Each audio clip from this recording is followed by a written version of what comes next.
तो first question में अपने को एफ एक्स दिया हुआ है a x square plus b x plus c, g x दिया हुआ है minus a x square plus b x plus c. हमें कहा है कि ए सी जीरो नहीं है, तो हमें प्रूव करना है कि F X into G X के कम से कम दो रूट्स हों। ठीक है ना।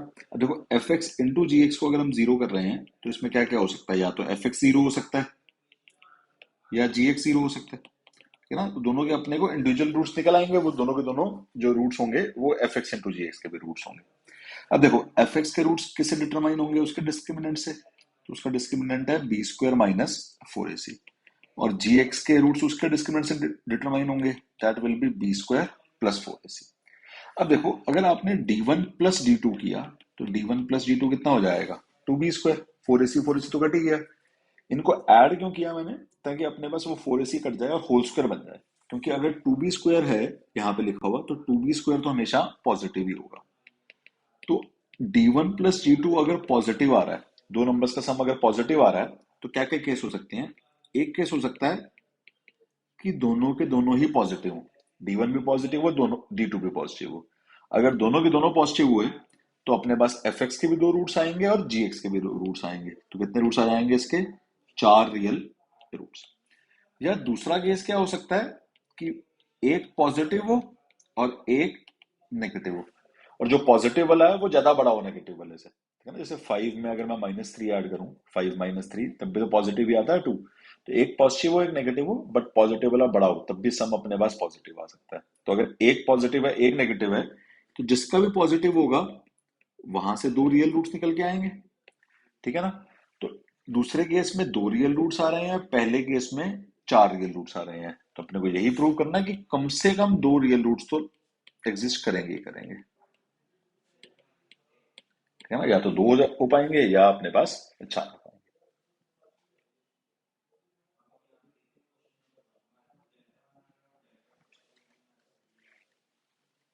सेकंड क्वेश्चन में कहा है कि इन दोनों इक्वेशन के रूट्स जो हैं वो साइमल्टेनियसली रियल हो। तो उसके लिए पहले का डिस्क्रिमिनेंट निकाल लेते हैं। पहले का डिस्क्रिमिनेंट आया four B square minus four A C, four B square minus four A C. Real रखना है तो इसका discriminant greater than equal to zero होना चाहिए। तो यहां से आ गया B square greater than equal to A C, ये पता लग गया अपने को। अब दूसरे का अगर डिस्क्रिमिनेंट निकालूं तो वो आ गया four A C minus four B square. इसके रूट्स रियल रखे हैं तो इसको भी greater than equal to zero होना पड़ेगा। तो यहां से आ गया B square less than equal to A C. अब अगर दोनों को ही टू रखना है, दोनों के दोनों रियल होने चाहिए, तो इन दोनों का कॉमन सोल्यूशन ढूंढना पड़ेगा इंटरसेक्शन वाला। तो वो इंटरसेक्शन सिर्फ और सिर्फ कब आ सकती है, जब बी स्क्वायर अपने पास ए सी के इक्वल हो जाए। एक कह रहा है ए सी के इक्वल या उससे बड़ा, दूसरा कह रहा है ए सी के इक्वल या उससे छोटा। तो कॉमन तभी हो सकता है जब दोनों के दोनों ए सी के इक्वल हो। तो ये वो कंडीशन है जिसके लिए अपने पास दोनों के दोनों इक्वेशंस के जो रूट्स होंगे वो रियल आ जाएंगे।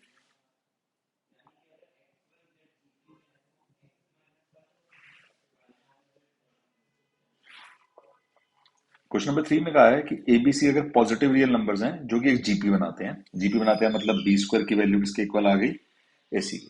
अब कहा है कि ये जो दो इक्वेशंस हैं इनमें एक रूट कॉमन है, प्रूव करना है कि D by A, E by B और एफ बाई सी जो है वो एपी में होंगे। अब अगर आप फर्स्ट इक्वेशन को ध्यान से देखो और फर्स्ट इक्वेशन का डिस्क्रिमिनेंट देखो, तो वो कितना लिखा हुआ है, four B square minus four A C.